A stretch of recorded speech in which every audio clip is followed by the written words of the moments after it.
Alright, before we get into this one, I need to be upfront with you. This is a dark one, like genuinely dark. We're talking about human beings who looked at other human beings and thought, yeah, I'm eating that. Now I know what you're thinking. Why would anyone make a video about this? And to that I say, why are you still here? But since you are here, go ahead, hit that like button, subscribe if you haven't already, and let's get into something you probably won't be able to unhear. We're doing this together. Let's go. Number 5. Albert Fish. Let's ease into this one, if by ease in you mean jumping straight into a nightmare. Albert Fish was an American serial killer, child murderer, and cannibal active in the early 20th century, and the man had a resume that was somehow getting worse the further you read it. Born in 1870, Fish had a childhood so rough it could have been its own horror movie, spending years in an orphanage where he was regularly beaten. And look, we don't excuse what he became, but we do acknowledge that some people are just cooked from the jump. By adulthood, Fish had developed what psychiatrists would later call an attraction to pain, his own and other people's. He would also claim to have committed crimes in every single state in America, every single one, like some kind of deranged national tour. His most infamous crime was the murder of 10-year-old Grace Budd in 1928, whose family he had befriended under a false name. What makes this case legendary in the most horrifying way is what happened 6 years later, when Fish actually mailed a letter to Grace's mother describing in stomach-churning detail what he had done, in a letter to the mother. The police used the stationery on the envelope to trace him, leading to his arrest. When they searched his home, they found a collection of newspaper clippings about a case of cannibalism in Germany, which brings us nicely to number 4. And Fish was executed by electric chair in 1936, reportedly telling the warden it would be the only thrill he hadn't tried yet. Sir, that is not the vibe. Number 4. Fritz Haarmann. Speaking of Germany, the year is post-World War I. The country is in economic freefall. People are starving. Thousands of homeless young men are wandering the streets of Hanover, and Fritz Haarmann is waiting for them.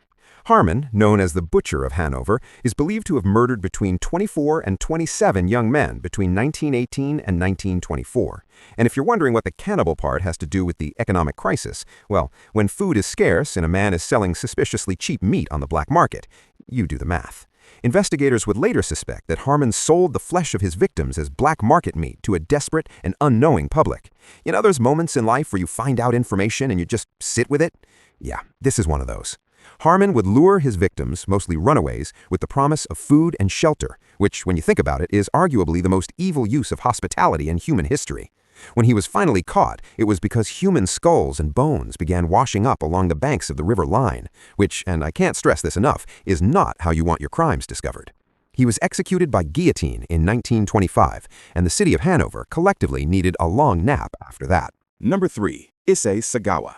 Now this one is going to make you angry, not just disturbed, actually angry. Issei Sagawa was a Japanese student studying in Paris in 1981 when he invited a Dutch classmate named Renee Hartfeld to his apartment for dinner. She came over. She became the dinner. Sagawa was arrested and held in a French psychiatric facility, but was declared legally insane and unfit to stand trial. The French government then deported him back to Japan without any criminal conviction. And here's where it gets worse. Japanese authorities had no legal means to detain him either, since he'd never been convicted of anything in France. So Issei Sagawa, cannibal, walked free. And then, I want you to brace yourself, he became a minor celebrity in Japan. He wrote books. He appeared in films. He reviewed restaurants.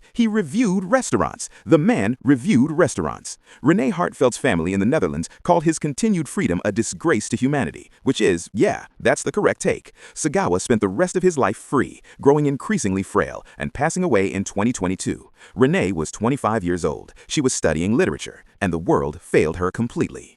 Number 2. Jeffrey Dahmer.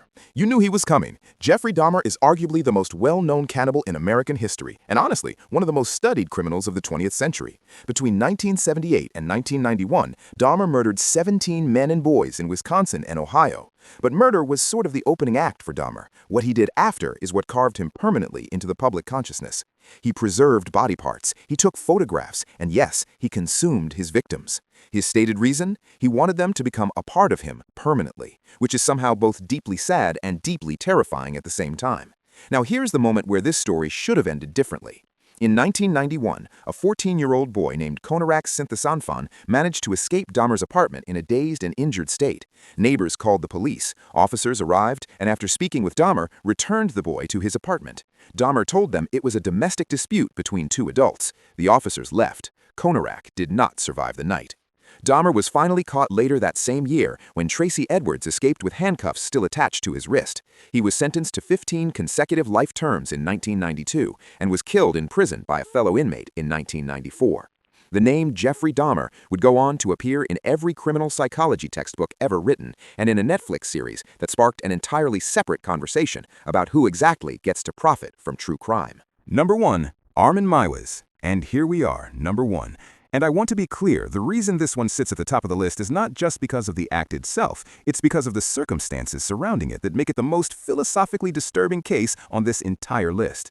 In the year 2001, a German man named Armin Meiwes posted an advertisement on a website, a real website that existed, called the Cannibal Cafe. The post was looking for and I'm going to read this carefully, a well-built male willing to be slaughtered and consumed. Now, you'd assume no one would respond to that. You would be wrong. A man named Bernd Brandis responded. They exchanged emails. They agreed, and on March 9, 2001, Bernd Brandis arrived at Armin Meiwes' farmhouse, willingly. What happened next is documented in a video that German authorities would later use as evidence. Brandis was a consenting adult who wanted this, which threw German courts into a legal spiral, because how do you prosecute the killing of someone who genuinely, actively wanted to be killed and eaten? Meiwes was initially convicted of manslaughter, not murder, and sentenced to 8.5 years. After a retrial, he was convicted of murder and sentenced to life. He remains in a German prison today, where he has reportedly become a vegetarian. He is a vegetarian now. The man is a vegetarian. I genuinely don't know what to do with that information. And on that note, that is our list. 5 names, 5 cases, and hopefully 0 inspiration for anyone watching. Don't forget to like and subscribe, and whatever you do, do not accept dinner invitations from strangers. I'm serious. Check their search history first. See you next time.